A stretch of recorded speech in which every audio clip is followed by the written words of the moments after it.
Welcome to the Weird and Loathsome Podcast. I am your pseudonymous host, bryankdevil. The following is part 2 of a 2-part reading of The Rats in the Walls by Howard Phillips Lovecraft. In part 1, our protagonist restored his ancestral home in Britain, researched his family's notorious history, and discovered the ongoing horror of an unexplained and possibly supernatural plague of rats in the walls. Enjoy.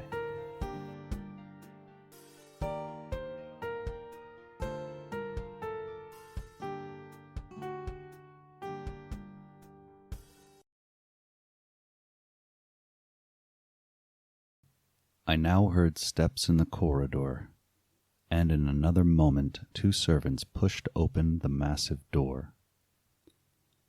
They were searching the house for some unknown source of disturbance which had thrown all the cats into a snarling panic and caused them to plunge precipitously down several flights of stairs and squat, yowling, before the closed door of the subcellar. I asked them if they had heard the rats, but they replied in the negative. And when I turned to call their attention to the sounds in the panels, I realized that the noise had ceased.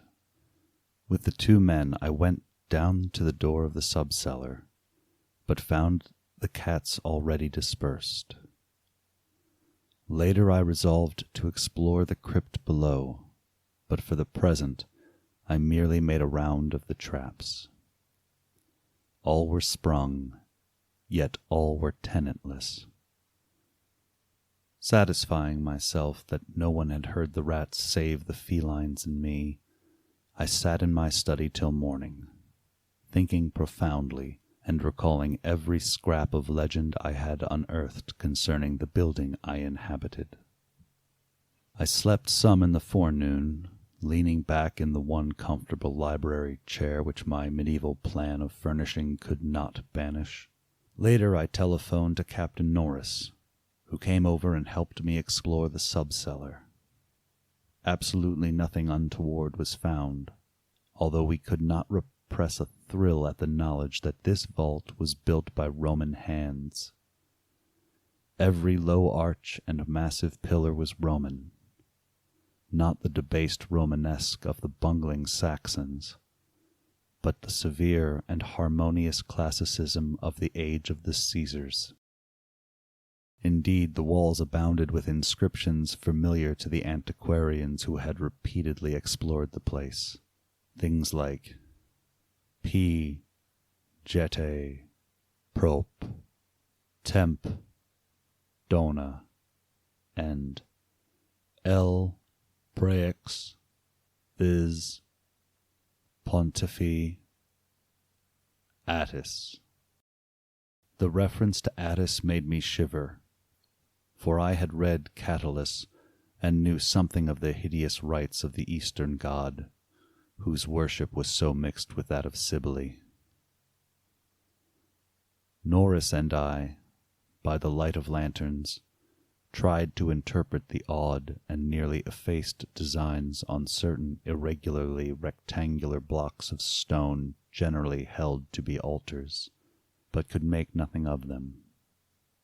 We remembered that one pattern, a sort of rayed sun, was held by students to imply a non-Roman origin, suggesting that these altars had merely been adopted by the Roman priests from some older and perhaps aboriginal temple on the same site.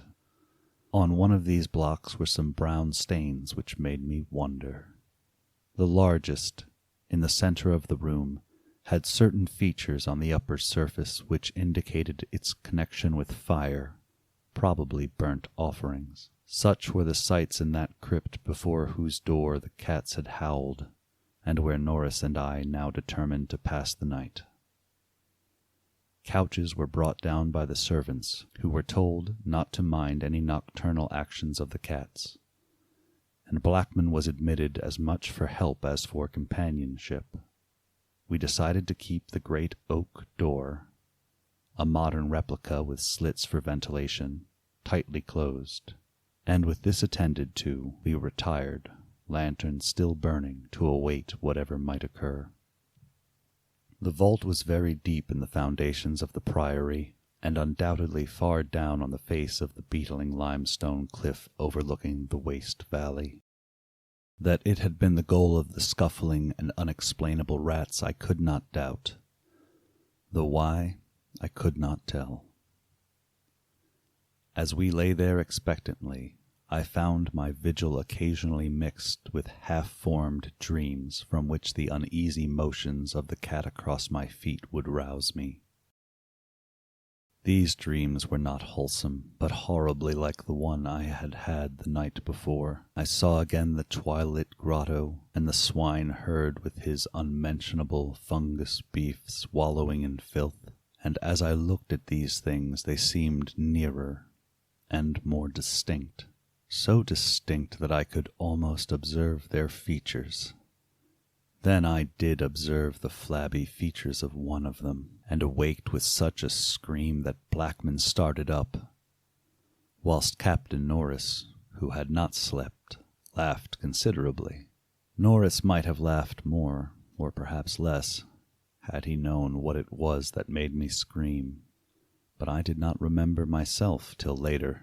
Ultimate horror often paralyzes memory in a merciful way. Norris waked me when the phenomenon began. Out of the same frightful dream I was called by his gentle shaking and his urging to listen to the cats.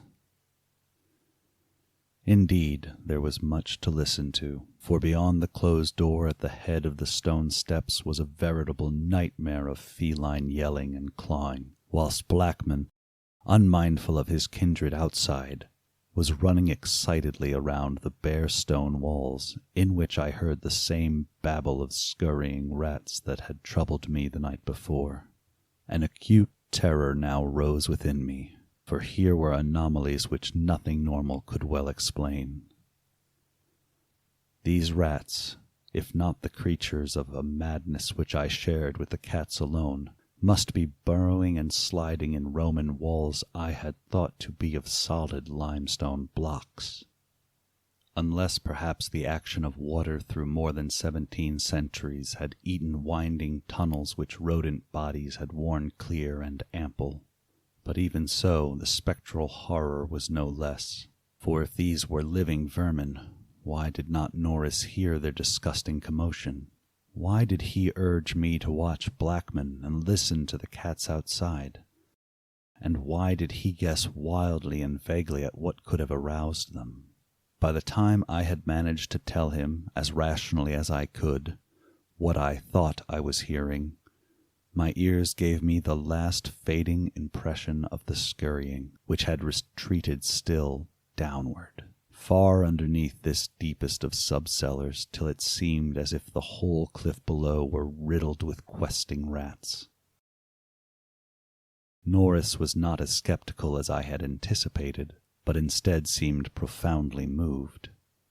He motioned to me to notice that the cats at the door had ceased their clamor, as if giving up the rats for lost, whilst Blackman had a burst of renewed restlessness, and was crawling frenetically around the bottom of the large stone altar in the center of the room, which was nearer Norris's couch than mine. My fear of the unknown was at this point very great.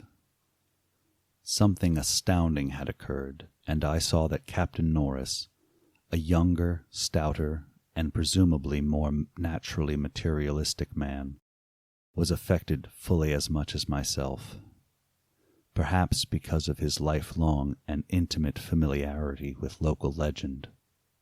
We could, for the moment, do nothing but watch the old black cat as he pawed with decreasing fervor at the base of the altar, occasionally looking up and mewing to me in that persuasive manner which he used when he wished me to perform some favor for him. Norris now took a lantern close to the altar and examined the place where Blackman was pawing, silently kneeling and scraping away the lichens of centuries which joined the massive pre-Roman block to the tessellated floor. He did not find anything, and was about to abandon his effort when I noticed a trivial circumstance which made me shudder, even though it implied nothing more than I had already imagined. I told him of it, and we both looked at its almost imperceptible manifestation with the fixedness of fascinated discovery and acknowledgment. It was only this, that the flame of the lantern set down near the altar was slightly but certainly flickering from a draught of air which it had not before received, and which came indubitably from the crevice between floor and altar where Norris was scraping away the lichens. We spent the rest of the night in the brilliantly lighted study, nervously discussing what we should do next. The discovery that some vault deeper than the deepest known masonry of the Romans underlay this accursed pile, some vault unsuspected by the curious antiquarians of 3 centuries, would have been sufficient to excite us without any background of the sinister. As it was, the fascination became twofold, and we paused in doubt whether to abandon our search and quit the priory forever in superstitious caution, or to gratify our sense of adventure and brave whatever horrors might await us in the unknown depths. By morning we had compromised and decided to go to London to gather a group of archaeologists and scientific men fit to cope with the mystery. It should be mentioned that before leaving the subcellar, we had vainly tried to move the central altar which we now recognized as the gate to a new pit of nameless fear. What secret would open the gate, wiser men than we would have to find. During many days in London, Captain Norris and I presented our facts, conjectures, and legendary anecdotes to 5 eminent authorities, all men who could be trusted to respect any family disclosures which future exploration might develop. We found most of them little disposed to scoff, but instead intensely interested and sincerely sympathetic. It is hardly necessary to name them all, but I may say that they included Sir William Brinton, whose excavations in the Troad excited most of the world in their day. As we all took the train for Manchester, I felt myself poised on the brink of frightful revelations, a sensation symbolized by the air of mourning among the many Americans at the unexpected death of the President on the other side of the world. On the evening of August 7th, we reached Exham Priory, where the servants assured me that nothing unusual had occurred. The cats, even old Blackman, had been perfectly placid, and not a trap in the house had been sprung. We were to begin exploring on the following day, awaiting which I assigned well-appointed rooms to all my guests. I myself retired in my own tower chamber, with Blackman across my feet. Sleep came quickly, but hideous dreams assailed me. There was a vision of a Roman feast like that of Trimalchio, with a horror in a covered platter. Then came that damnable recurrent thing about the swineherd and his filthy drove in the twilit grotto. Yet when I awoke it was full daylight, with normal sounds in the house below. The rats, living or spectral, had not troubled me, and Blackman was quietly sleeping. On going down, I found that the same tranquillity had prevailed elsewhere, a condition which one of the assembled savants, a fellow named Thornton, devoted to the psychic, rather absurdly laid to the fact that I had now been shown the thing which certain forces had wished to show me. All was now ready, and at 11 a.m. our entire group of 7 men, bearing powerful electric searchlights and implements of excavation, went down to the subcellar and bolted the door behind us. Blackman was with us, for the investigators found no occasion to despise his excitability, and were indeed anxious that he be present in case of obscure rodent manifestations. We noted the Roman inscriptions and unknown altar designs only briefly, for 3 of the savants had already seen them, and all knew their characteristics. Prime attention was paid to the momentous central altar, and within an hour Sir William Brinton had caused it to tilt backward, balanced by some unknown species of counterweight. There now lay revealed such a horror as would have overwhelmed us had we not been prepared. Through a nearly square opening in the tiled floor, sprawling on a flight of stone steps so prodigiously worn that it was little more than an inclined plane at the center, was a ghastly array of human or semi-human bones. Those which retained their collocations as skeletons showed attitudes of panic and fear, and over all were the marks of rodent gnawing. The skulls denoted nothing short of utter idiocy, cretinism, or primitive semi-apedom. Above the hellishly littered steps arched a descending passage seemingly chiseled from the solid rock and conducting a current of air. This current was not a sudden and noxious rush as from a closed vault, but a cooled breeze with something of freshness in it. We did not pause long, but shiveringly began to clear a passage down the steps. It was then that Sir William, examining the hewn walls, made the odd observation that the passage, according to the direction of the strokes, must have been chiseled from beneath. I must be very deliberate now, and choose my words. After plowing down a few steps amidst the gnawed bones, we saw that there was light ahead. Not any mystic phosphorescence, but a filtered daylight which could not come except from some unknown fissure in the cliff that overlooked the waste valley. That such fissures had escaped notice from outside was hardly remarkable, for not only is the valley wholly uninhabited, but the cliff is so high and beetling that only an aeronaut could study its face in detail. A few steps more, and our breaths were literally snatched from us by what we saw. So literally that Thornton, the psychic investigator, actually fainted in the arms of the dazed man who stood behind him. Norris, his plump face utterly white and flabby, simply cried out inarticulately, whilst I think that what I did was to gasp or hiss and cover my eyes.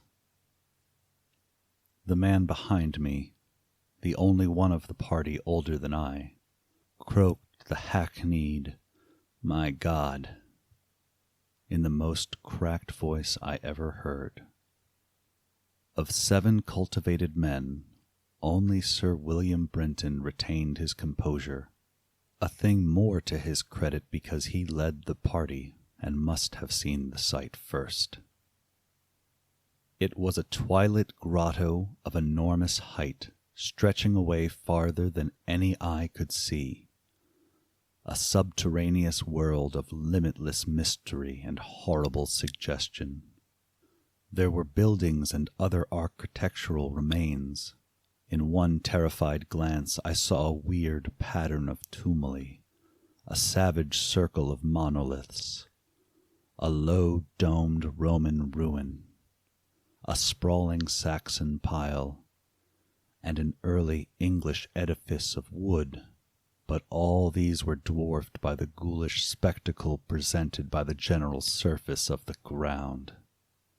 For yards about the steps extended an insane tangle of human bones, or bones at least as human as those on the steps.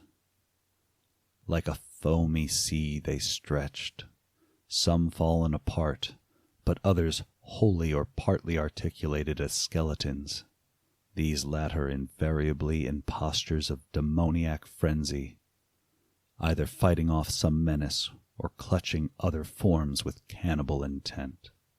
When Dr. Trask, the anthropologist, stooped to classify the skulls, he found a degraded mixture which utterly baffled him. They were mostly lower than the Piltdown man in the scale of evolution, but in every case definitely human. Many were of higher grade, and a very few were the skulls of supremely and sensitively developed types. All the bones were gnawed, mostly by rats, but somewhat by others of the half-human drove. Mixed with them were tiny bones of rats, fallen members of the lethal army which closed the ancient epoch. I wonder that any man among us lived and kept his sanity through that hideous day of discovery. Not Hoffman or Huysmans could conceive a scene more wildly incredible, more frenetically repellent, or more gothically grotesque than the twilight grotto through which we seven staggered, each stumbling on revelation after revelation, and trying to keep for the nonce from thinking of the events which must have taken place there 300 years, or 1,000, or 2,000, or 10,000 years ago. It was the antechamber of hell, and poor Thornton fainted away again when Trask told him that some of the skeleton things must have descended as quadrupeds through the last 20 or more generations. Horror piled on horror as we began to interpret the architectural remains. The quadruped things, with their occasional recruits from the biped class, had been kept in stone pens, out of which they must have broken in their last delirium of hunger or rat fear. There had been great herds of them, evidently fattened on the coarse vegetables whose remains could be found as a sort of poisonous ensilage from the bottom of huge stone bins older than Rome. I knew now why my ancestors had had such excessive gardens. Would to heaven I could forget. The purpose of the herds I did not have to ask. Sir William, standing with his searchlight in the Roman ruin, translated aloud the most shocking ritual I have ever known, and told of the diet of the antediluvian cult which the priests of Cybele found and mingled with their own. Norris, used as he was to the trenches, could not walk straight when he came out of the English building. It was a butcher shop and kitchen. He had expected that, but it was too much to see familiar English implements in such a place, and to read familiar English graffiti there, some as recent as 1610. I could not go in that building. That building whose demon activities were stopped only by the dagger of my ancestor Walter de la Poer. What I did venture to enter was the low Saxon building, whose oaken door had fallen, and there I found a terrible row of 10 stone cells with rusty bars. 3 had tenants, all skeletons of high grade, and on the bony forefinger of one I found a seal ring with my own coat of arms. Sir William found a vault with far older cells below the Roman chapel, but these cells were empty. Below them was a low crypt with cases of formerly arranged bones, some of them bearing terrible parallel inscriptions carved in Latin, Greek, and the tongues of the Phrygia. Meanwhile, Dr. Trask had opened one of the prehistoric tumuli and brought to light skulls which were slightly more human than a gorilla's, and which bore indescribable ideographic carvings. Through all this horror, my cat stalked unperturbed. Once I saw him monstrously perched atop a mountain of bones, and wondered at the secrets that might lie behind his yellow eyes. Having grasped to some slight degree the frightful revelations of this twilight area, an area so hideously foreshadowed by my recurrent dream, we turned to that apparently boundless depth of midnight cavern where no ray of light from the cliff could penetrate. we shall never know what sightless Stygian worlds yawn beyond the little distance we went, for it was decided that such secrets are not good for mankind, but there was plenty to engross us close at hand. For we had not gone far before the searchlights showed that accursed infinity of pits in which the rats had feasted, and whose sudden lack of replenishment had driven the ravenous rodent army first to turn on the living herds of starving things, and then to burst forth from the priory in that historic orgy of devastation which the peasants will never forget. God, those carrion black pits of sawed-picked bones and opened skulls, those nightmare chasms choked with the pithecanthropoid, Celtic, Roman, and English bones of countless unhallowed centuries. Some of them were full, and none can say how deep they had once been. Others were still bottomless to our searchlights, and peopled by unnameable fancies. What, I thought, of the hapless rats that stumbled into such traps amidst the blackness of their quests in this grisly Tartarus? Once my foot slipped near a horribly yawning brink, and I had a moment of ecstatic fear. I must have been musing a long time, for I could not see any of the party but the plump Captain Norris. Then there came a sound from that inky, boundless farther distance that I thought I knew, and I saw my old black cat dart past me like a winged Egyptian god, straight into the illimitable gulf of the unknown. But I was not far behind, for there was no doubt after another second.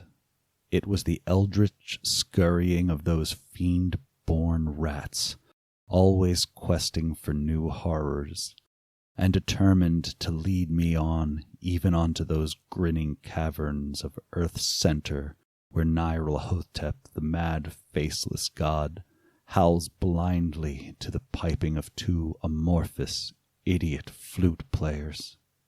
My searchlight expired, but still I ran.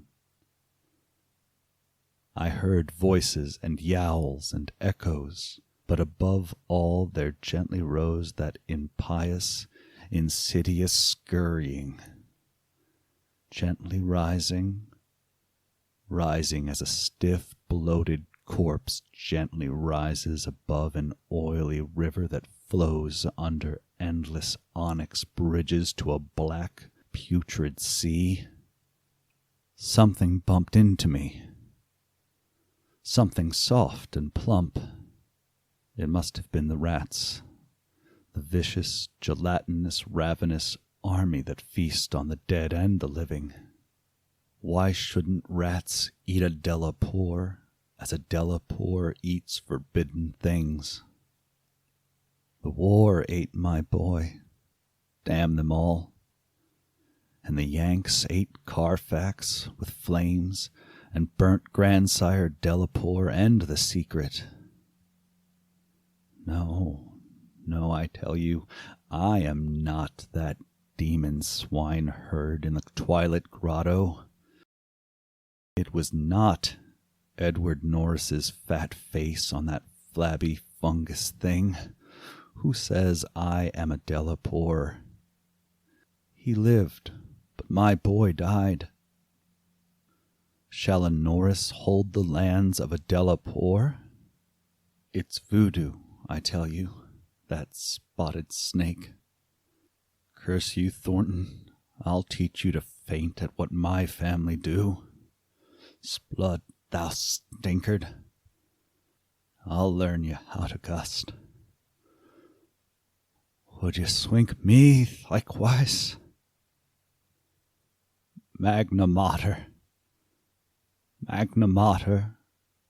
Artis, Diad, ad achtia, ad ocean, agus, bast, darnach hort, Daunus, dolus hort, Agus liatsa. Uncle.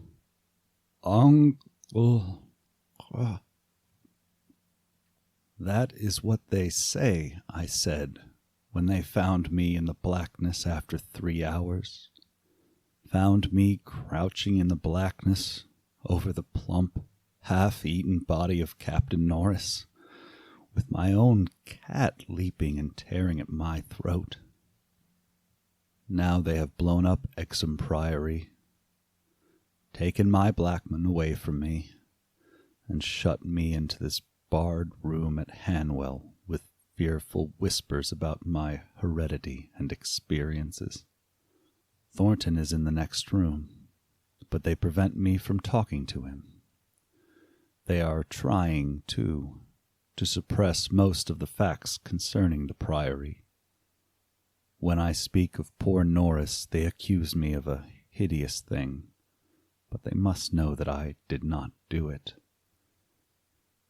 They must know it was the rats, the slithering, scurrying rats whose scampering will never let me sleep, the demon rats that race behind the padding in this room and beckon me down to greater horrors than I have ever known. The rats they can never hear. The rats in the walls.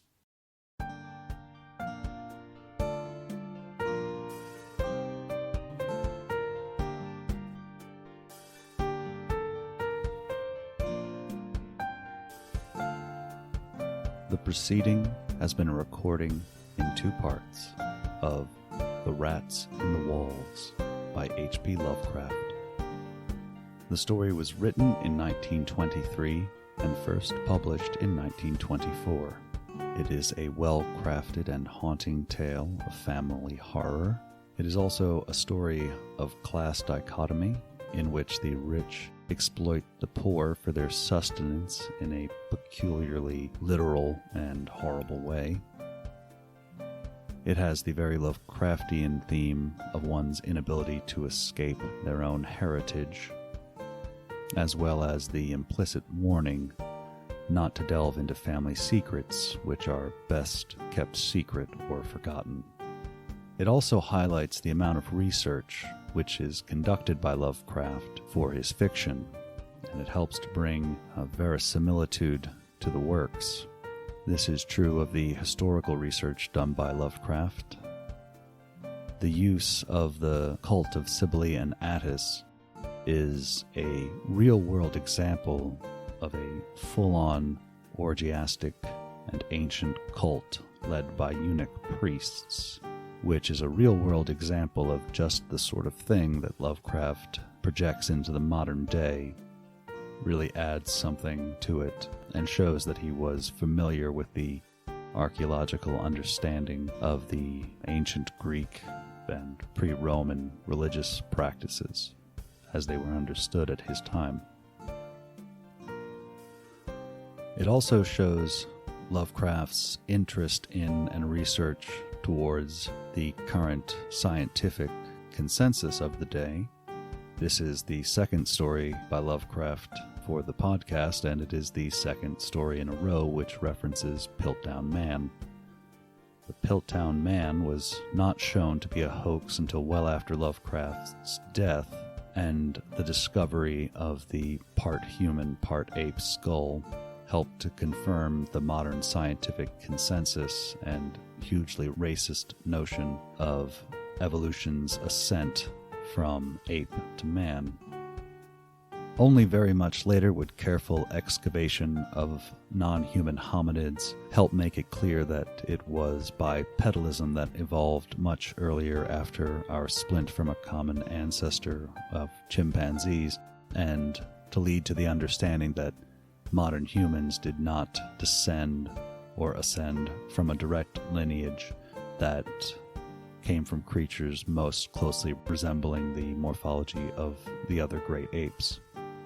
It's possible that these discoveries, including the origins of humankind in sub-Saharan Africa, might have done something to help Lovecraft revise his retrograde views on race and human evolution, but who knows? In any event, this tale of subterranean terror in the ancient ancestral catacombs is a chilling addition for the show. My name is bryankdevil, and I hope that you have enjoyed this weird and loathsome podcast.